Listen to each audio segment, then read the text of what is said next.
Le vrai faux, bonjour Géraldine Wassner. Bonjour Patrick, bonjour à tous. Ce matin, la charge de médecins contre les fake médecines. Une tribune publiée dans le Figaro par 124 professionnels de santé fait beaucoup réagir. Ils dénoncent la complaisance du corps médical à l'égard de médecines alternatives qu'on sait inefficaces.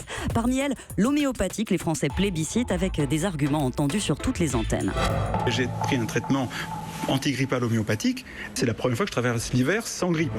L'homéopathie protège de la grippe, vrai ou faux? C'est faux et je suis navrée si je heurte les convictions de certains. Des centaines d'études ont été conduites et les autorités de recherche en Australie, en Europe ont tranché. Il n'existe aucune maladie sur lesquelles on ait observé un effet supérieur de l'homéopathie par rapport à l'effet placebo. Et c'est pas surprenant parce que l'homéopathie, c'est basiquement de l'eau sucrée. Pour le comprendre, il faut connaître le principe de cette alternative inventée par un Allemand au XVIIIe siècle. Il est parti de l'idée qu'une substance toxique pouvait, à dose infime, soulager un malade, mais pour qu'elle ne le tue pas, fallait la diluer, et beaucoup. Il a construit une méthode pour ça, la centésimale hahnemannienne.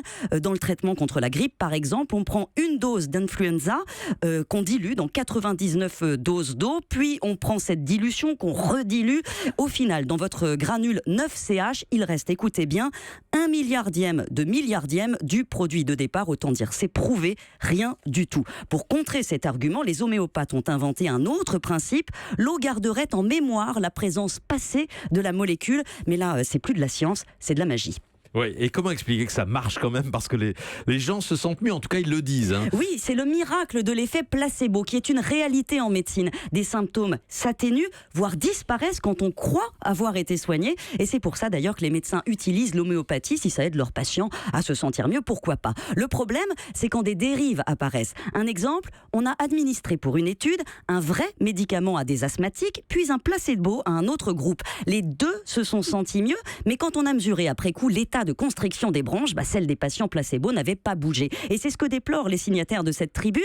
L'homéopathie est traitée comme un médicament que l'assurance maladie rembourse à 30%. Ça entretient l'illusion d'une guérison et ça peut être dangereux quand les patients se détournent de la médecine. Que demandent les signataires de cette tribune, Géraldine? Que ce soit plus remboursé, comme le recommandent les autorités européennes. Mais en France, on a du mal à suivre parce que le géant mondial de ce marché, il est français, c'est Boiron, 600 millions de chiffre d'affaires. Il se bat, bien sûr, pour que le remboursement reste. Avec cet argument, ça éviterait des traitements plus lourds. C'est pas sûr, parce que avec ou sans médecine douce, les Français restent les premiers consommateurs de gélules en Europe. Près de 1400 unités par an par habitant, c'est énorme, 2 fois plus qu'aux Pays-Bas. On garde cette idée, c'est culturel qu'il faut avaler une gélule pour se sentir mieux. Et c'est tout le contraire finalement des médecines vraiment naturelles. Géraldine Wassner, merci beaucoup.